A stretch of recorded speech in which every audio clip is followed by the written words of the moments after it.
Hello everyone and welcome to the show today. So my very special guest is a model and award-winning actor who is one of the fine boys of Nollywood. He's been seen in such movies as Lagos Cougars and Weekend Getaway. I have here with me Alex Ekubo.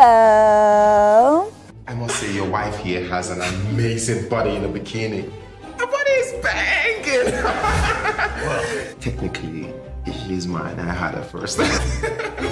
There's a man in my house who's probably moaning over my wife. Oh my God. Yeah. Welcome to EL now. Thank you, sweetness. How are you doing? You're looking fly. I try. My designer is always. This is a shirt by Jason Porsche. Like it's 2014 collection, you know. So.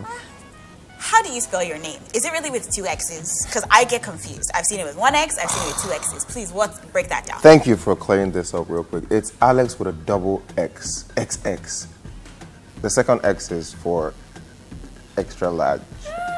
Extra large, why? Bank account. Nice cover. I love it. Yes. Okay, so that's actually like how it's written like on your passport and stuff. It's two X's. Well, let's just say that's kind of like my how I like to put it, like my stage name, or like my move. Yeah, it's just XX. You know, it's something I've always grown up with. Like growing up, it was Alex, and then it was one. Everybody said, every other person is Alex. I want when people see Alex, they know it's my Alex. You know what I mean? It's not another Alex. It's not it's not Alex OT of Diamond Bank, or it's not Alex Usufo. It's my Alex. I said, okay, I'll add another extra X behind it. So let's talk a little bit about baby Alex. Yeah. Tell us about baby Alex.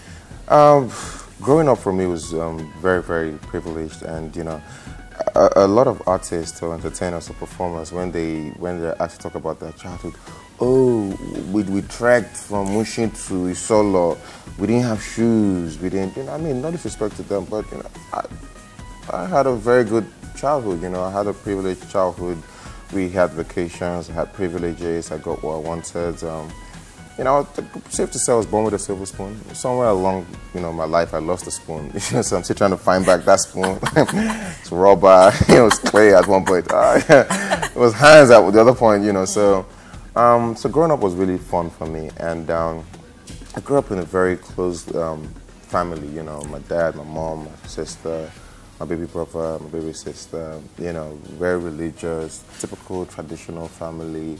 I grew up in the 80s, I was born in the 80s, the last same generation, that is.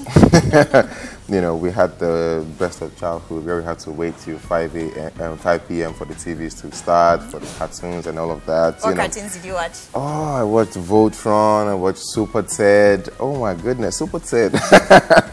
We ate Oki biscuits then, yes. We played in the, the sand and stuff. It was really, really, it was fun growing up, And part of what made my childhood very interesting is my dad had a very good job. He used to work with AP then, and at this one point in time, he was in charge of like 13 states or so. So we grew up all around, lived in Kano for a bit. I was born in Port Harcourt, lived in Lagos, schooled in Lagos, schooled in Katsina. So I grew up all around Nigeria, and I'm really happy about that, because now that makes me the well-formed man that I am. I speak 4 Nigerian languages: Igbo, Yoruba, Hausa, Efik, I speak very good Pidgin English, and then I grew up with different people, I grew up with the Muslims, I grew up with Christians, with Hausa people, Yoruba people, so I'm kind of like a cocktail of a well-rounded Nigerian.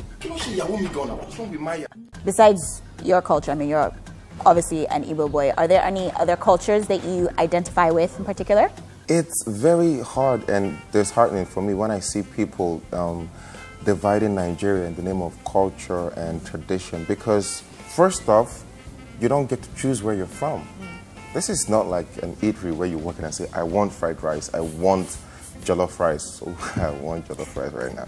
Yes, you don't get to choose where you're from. So, why do you think you're better than the next person who is Igbo? Why do you think I'm better than you because I'm Igbo, or because I'm Hausa, or because I'm Christian? If you don't get to choose how tall you are in life or what family you come from, you also don't choose what religion you're from. That way, none is better than the other. We just have to all learn to peacefully coexist and live in one accord with one another. And I've lived with the Yorubas, and I'll say they are fantastic people. I've lived in the far north with the Hausas. I speak Hausa fluently. I love their food. I love the culture. They're very respectful. Not all Hausa person is a fanatic or is a killer or is into religious violence, you know. So we should stop tearing down our country, because if we tear down our country, we have nowhere else to go. The Bible says a house that is divided among himself cannot stand. You know, so the sooner we realize that we should stop bombing our children, we should stop killing ourselves, the better for all of us. There are many ways to solve problems other than conflict. Advice for you, my wife. Be careful what you wish for. Why did you decide to be an actor? I'm out there minding my business, studying law, and the game said, hey, we need you. Okay. You know, TV to me, you know, I started at a very tender age. I was exposed to TV at a very tender age. In 2004, I did my first movie ever called Sinners in the House. I'm just going to my lecture. Are you not coming? I don't think so. Another birthday today, I told you like to go. Go where? Go where? You don't get respect for elderly.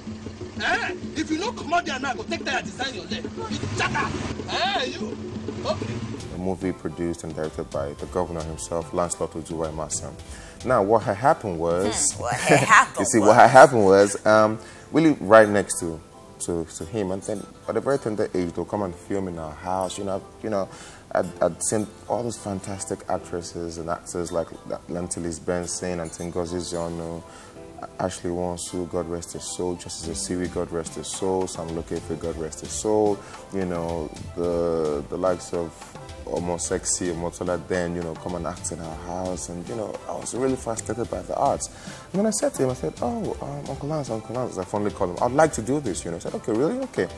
He called me and gave me 3 scenes to do in the movie, Sinners in the House, you know.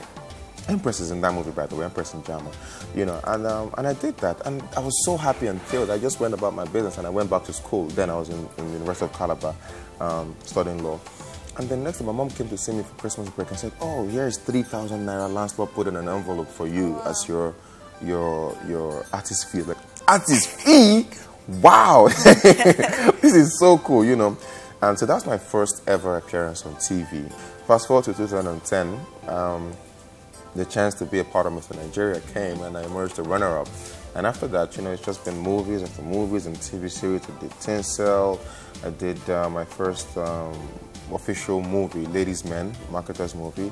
And then I went on to do my first cinema blockbuster movie, In the Cupboard, which was produced by Caroline Danjuma. Explain to me how my son ends up being my father's son. It seems like you've become the new bad boy of Nollywood, the next Jim Ike, so they say. How do you feel about that? Okay, first off, shout out to Jim Ike, you know, the original Nollywood bad boy. He's a fantastic guy, by the way. I respect you, sir.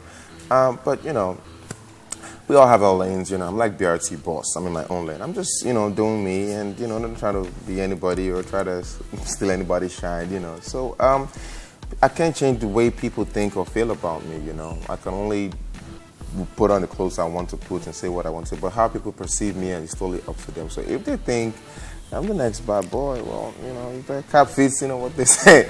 Wear that shit. Hoist it up. Okay. Yeah. Guys, calm down. You know what? I have an idea how we can make some money. I am not interested in any of your schemes. Are you a good kisser? That's it? No warning, no seatbelt, oh, nothing? I'm sorry. I mean, since we're putting it all out there, you know? Do you want to, now, later? All right. Yes, I enjoy kissing. And funny enough, in 2009, I read a note about me on Facebook, 28 things about me. I think I must have said, one of the notes I said, I'm a very huge kisser. I love to kiss. Yeah, so I think I'm a fairly good kisser. All right, Alex, we have to let you go. It's been so much fun having you. Thank you very much. I had a fun time. This is home to me, Ebonylife TV. All right, guys, that's all the time that we have. We have to go, but go out there and have a great weekend. Go do something really fun. A huge thank you to Quintessence Cafe at Parkview Estate in Ikoyi for their wonderful location. Also, thank you to Fred at Kudi Cosmetics for making me look good today. All right, guys, thanks for watching, and I'll see you next time. Bye-bye.